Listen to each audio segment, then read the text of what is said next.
Good morning, I'm Samantha Simmons. Joining us for the duration of the show is Peter Fortune, the newly elected Conservative MP for Bromley and Biggin Hill, and Neil Coyle, the Labour MP for Bermondsey and Old Southwark. Very warm welcome to you both. Great to have you on the programme. And as ever, if you want to join in the conversation at home, you can find us on social media at BBC London News. Just use the hashtag #PoliticsLondon. Now, on Thursday, the government announced plans to force councils to allow more homes to be built in their areas. But the Conservatives responded, claiming that the government intended to concrete over greenbelt land. The Prime Minister, Sir Keir Starmer, has made building more housing a key priority, promising 1.5 million new homes in England over the next 5 years. Well, Peter, you've been critical of these proposals, haven't you? Why? Without question, we need more housing in London. You know, the lack of housing, and affordable housing especially, is really one of the biggest concerns that we have. Our concern with this is that it's going to be an appropriate development, moving out to greenbelt land where there won't be sufficient infrastructure, and actually in places like Bromley, our targets are being revised up, whereas across London, they're being revised down from 100,000 to 80,000 across London. OK, thank you. Neil, is Peter right to be concerned? Well, the Tories had 14 years to address the housing crisis and failed utterly. And this isn't just about housing. This is about energy infrastructure as well, critical infrastructure that is about our energy security going forward and people's bills. But we've got 150,000 children in temporary accommodation and more than 1 million people on social housing lists, and home ownership dropped. So why has the target in London gone down? Well, look, in London, I think my council, Southwark, has been doing more than its share of the burden. 2,500 social housing. The exception, though. But this is the point. We need all councils to be lifting their game, upping their game. And this is a government saying no more shirking. And Peter uses the word inappropriate housing. That's often the word used to hide people's objections to, be it social housing, be it housing associations. And the NIMBYism needs to end. We've got to deal with this because it will save the public money as well as. The reality is in London that target is being revised down, so I don't know how you create more housing by revising the target down. Because this isn't just about building homes in the capital, this is about a national crisis. But we're talking about London. Well, you might and in London, and does Outer London need to share more of the burden? Well, Bromley's targets are being revised up quite considerably from 700 and something to 3,000 and something, so that's a huge increase. I think it's important to flag but at the same time, you know, you talked about 14 years. In London, housing has been the responsibility of Sadiq Khan for the last 8+ years. And he's the one that's been missing the targets. Central government. Okay. But of course, in Outer London, there is more of the Greyfield site that could come into use. And we will revisit this in the new year. Thank you. No, we could spend the whole programme on it, but we are going to move on. Now, are you one of a growing number of people giving pre-loved gifts this Christmas? Charity shops not only cut down on waste, with fewer items being sent to landfill, but the money spent in their shops goes to good causes. Our senior reporter Helen Drew went to South East London, where one charity has shops and accommodation for people who once had nowhere to live. There's no denying Christmas has arrived at this charity shop. It's one of 5 Emmaus stores in West Norwood, within 100 metres of each other, all selling second-hand treasures from furniture to electricals. You come, you never know what you find, you get inspiration for new things for the, for the house, for the kitchen. I love China. It's very important for me to support local communities, but as well avoid for all those beautiful things to go to the bin. So yes, it makes sense, even especially for Christmas, to buy second-hand items, I think. The money made here goes towards funding supported accommodation for people who have struggled with homelessness. As well as somewhere to live, they also provide work which helps people like Andy to rebuild confidence. So, in 2009, I'd left a Christian rehab dealing with my addiction, my drinking drug addictions. I felt like I couldn't go any further. I ended up on the streets in London. I was only on the street for 3 weeks, but they were the worst 3 weeks of my life. The day centre I was using to get a shower, get food and get clothes and stuff, they had some literature about Emmaus, about what they do. So I came for an interview, stayed for an evening meal. It was fish and chips, I always remember it. Made by this lovely Scouse guy who became a good friend.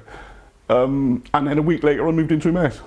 There are 32 Emmaus sites across the UK, and they all use their proceeds to tackle homelessness and poverty. Each site has the freedom to tailor their support to that area's needs, and here in London that includes helping a fair amount of recent refugees. They have rooms for 30 people in their West Norwood accommodation with kitchen facilities, a communal lounge and games room. And those who work in their shops don't have to pay rent.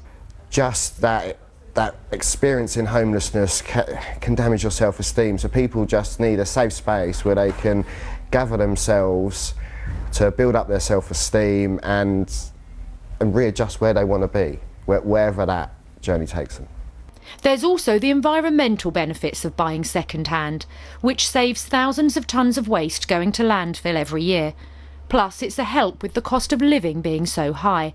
It's estimated that 1 in 10 gifts given this Christmas will be pre-loved, with more than half of 18 to 45-year-olds buying second-hand items at least once a month.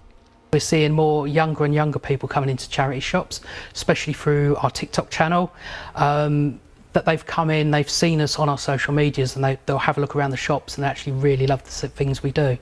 So I think the idea of charity shops, it was always around, it was older people that used to go in there. That's definitely changed within the last 5-10 years. With the loss of somewhere to live, often comes a loss of confidence. And that's something this charity is working to rebuild, one sale at a time. Well, joining us now is Jasmine Basran, Head of Policy and Campaigns at the Homeless Charity Crisis. Welcome to you, Jasmine. Great to have you on the programme. Just explain to us the overall picture of homelessness in the capital at the moment. Well, what we're seeing at the moment is homelessness is increasing in the capital, and particularly in rough sleeping. So we have more than 4,500 people sleeping rough across London at the moment. We are also seeing increases in the number of families in temporary accommodation, and that includes children. So it is quite a dire picture at the moment, but we're really hoping that the kind of dial can be shifted on this and we can start bringing that down. We saw that charity there, Emmaus, specifically also helping refugees. What's the picture with regards to refugees and homelessness in London? Well, we have seen an increase actually in people who have been granted refugee status, have been welcomed here in the UK, actually ending up into homelessness and sleeping rough. We recently saw an announcement from the government that actually people will be given more time once they are granted refugee status, so they can get the help they need to move into housing, into work, study, and kind of really start their life from fresh, which we're very much welcoming, because what was happening before is people were being asked to leave accommodation once they had been granted status and said they could stay, but with very short period of time to actually access any help to get into work, for example, and therefore be able to rent. So now with more time, actually people can build their lives, and hopefully we can break that link with homelessness altogether. Yeah, and that is a key part of this, isn't it? That obviously when someone finds themselves homeless, they can't get a job because they don't have an address, and so the work that we saw Emmaus do there is really important, giving homeless people some kind of role in a job. That's really key, isn't it? It's absolutely critical. I mean, we just heard the kind of loss of confidence and the fear when you're homeless, but also at Crisis we've worked with people who are in work and homeless, and it's absolutely difficult to kind of work and move up in your career if you're so worried about your employer finding out you're homeless or not having a place to wash or clean your clothes. So it just makes everyday things that much difficult. So having that stable base, having a home, means you can go into work with confidence and kind of build your career as everyone else would like to. So Neil, as the newly appointed Labour London lead, what are you doing around homelessness? What do you want the government to do? Well, we've just talked about the importance of building sufficient homes. That's fundamentally, we're not going to end homelessness and rough sleeping unless we get the house building on the scale that we need. On a personal level, just last week I slept out with the Robes project at Southwark Cathedral. They provide winter shelters, but some of the support that we're just talking about, you know, the wraparound support that helps people rebuild and you know, permanent housing, be it employment support, whatever. Sometimes it's drug and alcohol cessation support. The other services that are linked to that. And if I may, I thank the people who sponsored the Sleep Out. The page is still up. What did you learn from it? Well, I've done it before. It's cold. It's actually quite noisy because it's at London Bridge. There's quite vibrant nightlife, and there's the train works outside London Bridge. It is an experience. We're not replicating someone else's experience. It is about raising awareness of the need to fund and invest more.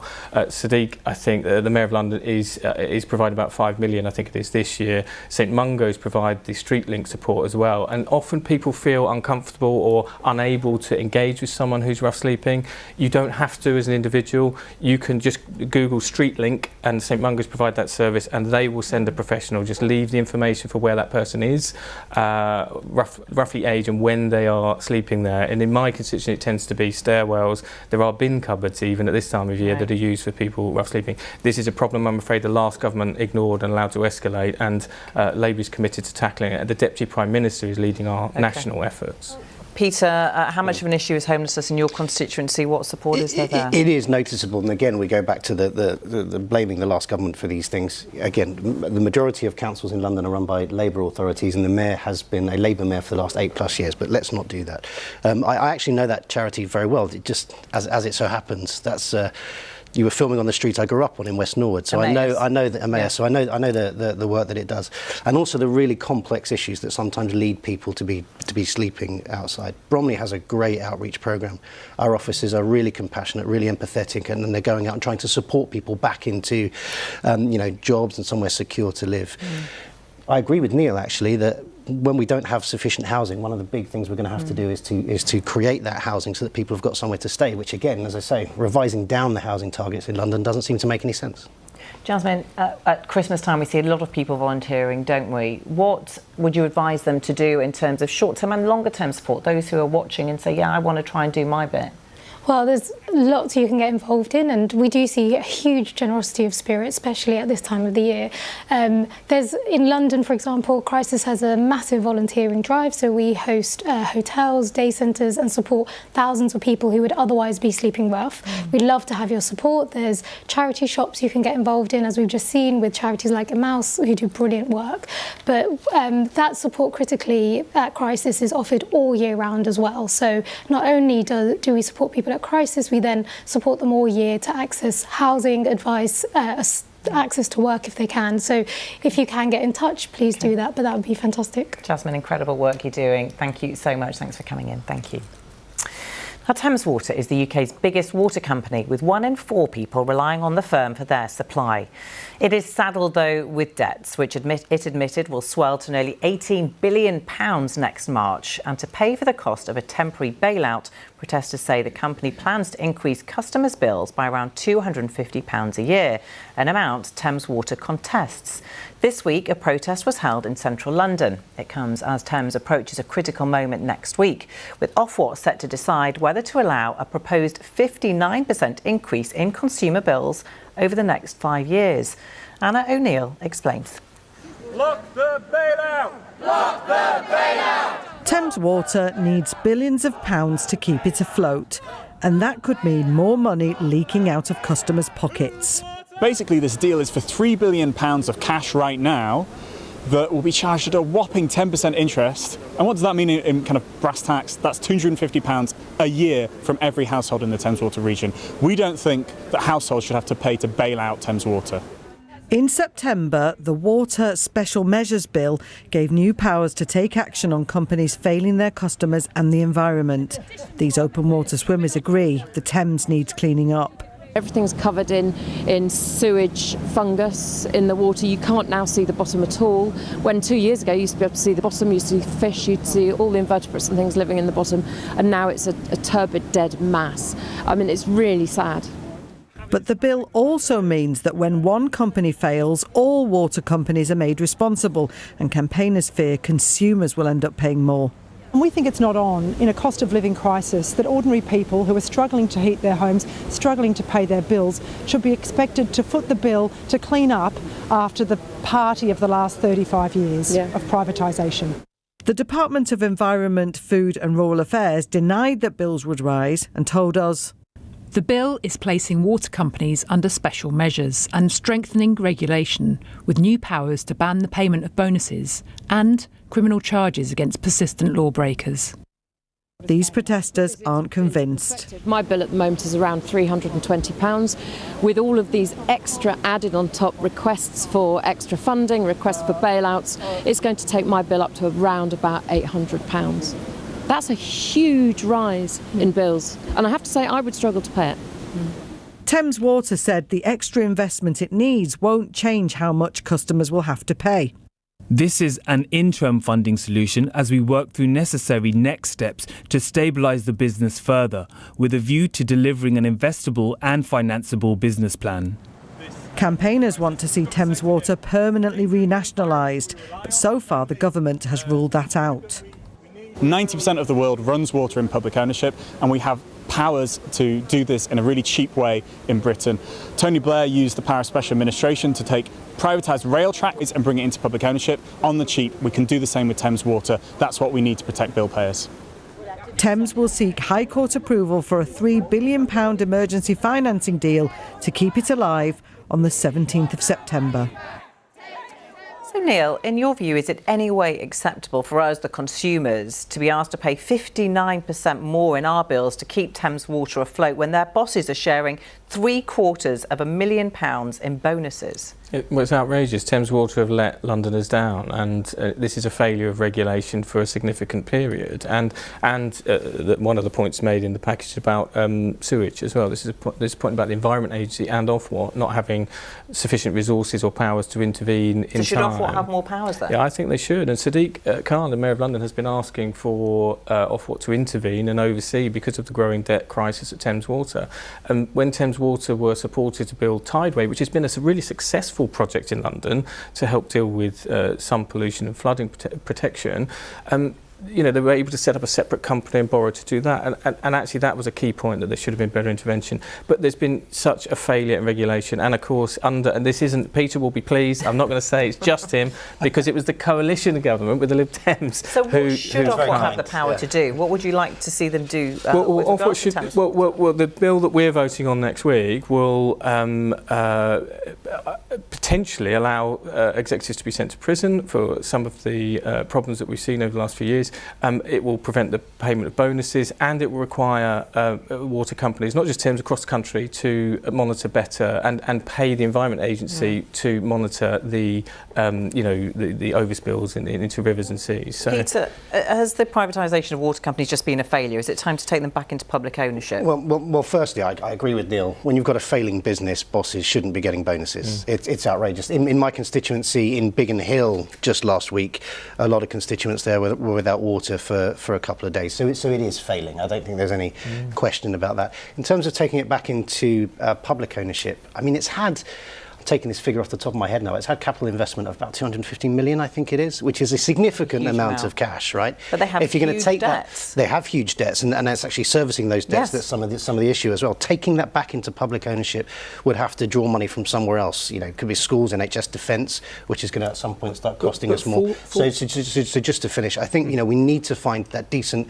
and responsible private investment to start to fix some of the problems we've got. So would you say that actually us, the consumers, shouldn't have to pay any more in our bills? Would you disagree with, if Ofwat make the decision that we will be allowed to be charged more, would that be wrong? Well, I think if you're a customer of a service that is failing and not providing good service, I think it would upset all of us if we were asked to pay more money for it. And I think customers are sick because they've seen the sewage in the rivers and the seas, and they've seen the payment of, I think it's £40 million to executives across the country, not just Thames Water, whilst these debts have been accrued. This is completely unacceptable, and you know, the party is over is very much the message. But coming back to the planning policy framework, you know, we haven't had a new reservoir despite population growth, and there's been a failure to work with water companies across the country to build the infrastructure we need, and that is addressed by the government this week as well. So has privatisation failed when it comes to water companies? I think, well, there's a watching brief on Thames Water. I don't think anyone's at the stage of nationalisation, because that would cost customers more. So no one is talking about nationalisation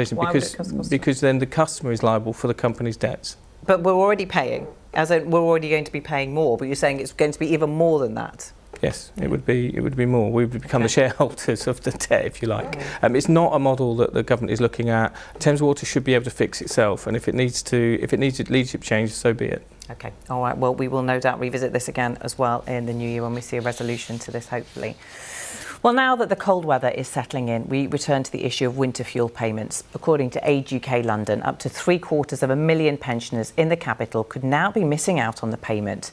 The allowance is now only paid to those on incomes of less than £218 per week for a single pensioner, or £332 as a joint weekly income.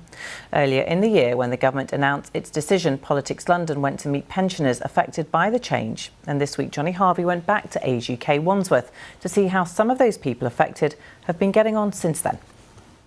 We're back at Age UK Wandsworth, where local pensioners are enjoying a coffee morning. It's a chance to catch up, spread some Christmas cheer and stay out of the cold. Sonia has previously told us that because of her small pension, she's now no longer eligible for the winter fuel payment, and she's struggling.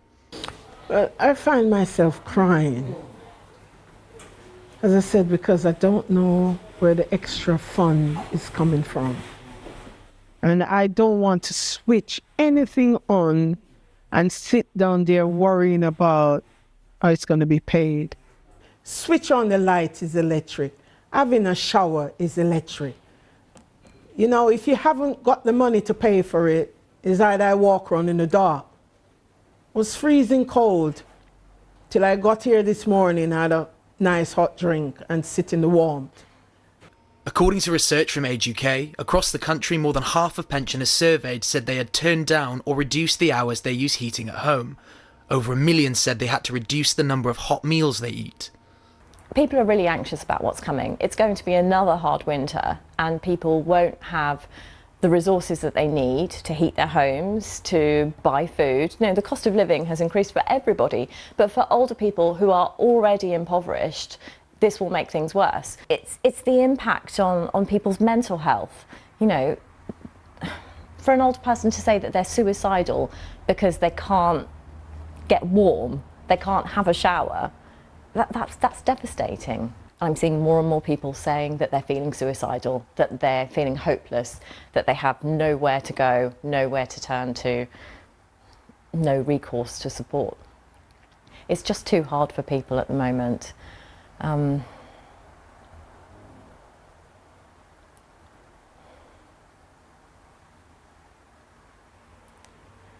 don't know what to say.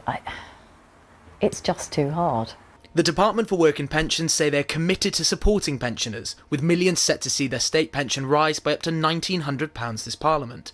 Over 1 million pensioners will still receive the winter fuel payment, and many others will also benefit from the £150 warm home discount. Those eligible have until the 21st of December to apply for pension credit, which will qualify them for winter fuel payments this year. But for those who don't qualify, the focus now is on how to stay warm this Christmas. Well, Neil, you voted against keeping the winter fuel payments. When you hear from people like Sonia, who doesn't put the light on, who's freezing cold until she finds somewhere to go that's warm, do you think that was the wrong decision? I worry that the lady in your clip isn't connected to the right support. There is an extension support. So council's got an extra 400 million in the household support scheme. Those on the lowest incomes are still able to access winter fuel allowance. It's only those earning with an income over, I think it's 11,300 this year, rising to 11,800 next year. That's a low threshold, though, isn't it? It is. I think there's an acceptance that the threshold is too low. I'd like to see it rise. To what? When I speak to constituents, by the way, there are constituents who say there are MPs who were qualifying for winter fuel allowance. That should not happen. The King could qualify under the former system, and I think that. So it's the threshold that's the issue. So what should the threshold be? And I have asked that it rise, as have other Labour MPs. But fundamentally, there's an acceptance, even amongst older people. I was out today knocking doors, and there are older people who say they get that they didn't need it. They would like to see a fairer system going forward. And fundamentally, the responsibility for this lies with the fact that Labour came into government with a £22 billion black hole. This provides £1 billion. Pensioners are paying for the irresponsibility of the last This is just government. desperate stuff now, where we're talking about the King, right? Look, fundamentally, this is just bad policy. It's just bad policy. It takes too long to apply. It's too complicated. Lots of people who could qualify for it won't get it. The DWP figures say that lots of people are being rejected because of that bureaucratic process. Now, what are we talking about, right? We're talking about, what, 1.5 billion? There's been a £40 billion tax hike. There's 70 billion going in extra revenue spending. Are you genuinely telling me we can't find 1.5 billion to hit I'm saying why it's a choice, it's good Neil. that, It's good a that choice. You recognise the need to find that 1.5 billion. We have to find it because the Conservative left commitment. It's a choice that's okay, been but made. was this the wrong way of finding it? No. And it's a political choice that the Labour Party voted for. I don't think it was. And actually, on the point about the applications and process, look, DWP are providing extra support, 500 extra staff to process this. But that process shouldn't need to exist, and the government have failed to update systems. From next year, older people making housing benefit claims, there'll be an automatic system, which I've pushed for on the work. So when people apply now, it's still taking up to 12 weeks for that to come through. So unless you're... But the process is the planning for Christmas in March? The March? process is the one the Conservative Party left the Labour Party to administer. We are changing it to make... You're moving away from the fact that there was a fundamental choice to reduce the... not to spend the 1.5 billion hitting up pensions. I'm glad that Peter accepts that he left us having to find that £1.5 billion. So, but there is clearly a lot of people who are suffering, and we heard there from Age UK who were saying that it's affecting people's mental health. And also, do you think there might be a knock-on? Are you concerned about people choosing between eating or heating, and what that's going to impact that's going to have actually on the NHS? I think that pensioners watching this will recognise that there was an irresponsible government that left this black hole. And this is a Conservative Party that's saying they would take away the triple lock. Labour are retaining the triple lock, providing 400 million to councils to provide extra support. And I think if people are feeling that pressed, they should be speaking to other agencies for support. So councils or other organisations. Citizens Advice are so stretched with this after, they're the busiest they've ever been in 70 years because of the pressure. It's choices. So you can't find 1.5 billion to help pensioners get through and vulnerable people get through the coldest period of the year. And but you can find 9 billion to help out the Conservative Party is committed to taking more from pensioners. You're freezing pensioners to pay train drivers. It's a choice, and you voted for that, and you have to own it. And the Conservative Party is saying they will take more from pensioners. So pensioners are paying for the irresponsibility of the last government. But it is a choice. Peter's making the point that it's a choice, and those MPs who voted for this have made a choice. Yes, and we are seeing the rise in applications for pension credit. We're seeing the rise in support through other organisations, including Household Support Fund administered by councils. In my own constituency, Rotherhithe Consolidated Charities are providing extra support for pensioners. There is other support there in many parts of the country that needs to be accessed, and it's linking people to the right organisations, which is part of the problem. Peter, it is the case that there are a lot of pensioners who don't need this support. Well, that's not the point. We're talking about the choice that's been made, and actually the threshold is very low. I think it was interesting when Neil said, 11,000, 12,000. That's not a lot of money to survive, especially in London. Yeah. Can you put a figure on the threshold that you would like? You said it does need to rise. So it's rising to 11,800 next year.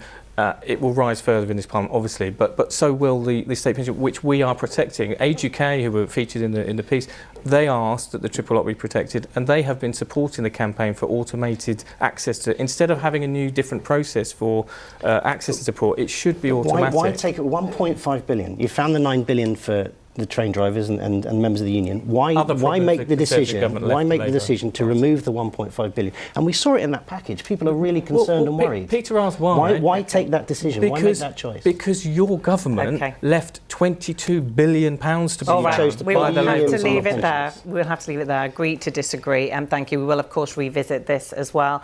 That is all we have time for. It is Christmas, so we have a little Christmas treat for you. I hope you are fans of mince pies. Please do tuck in. My thanks to Neil and to Peter. We're off for our Christmas holiday, so it just leaves me to say thank you for watching the show in 2024. I hope you can join us again in the new year. Have a wonderful Christmas. Happy holidays.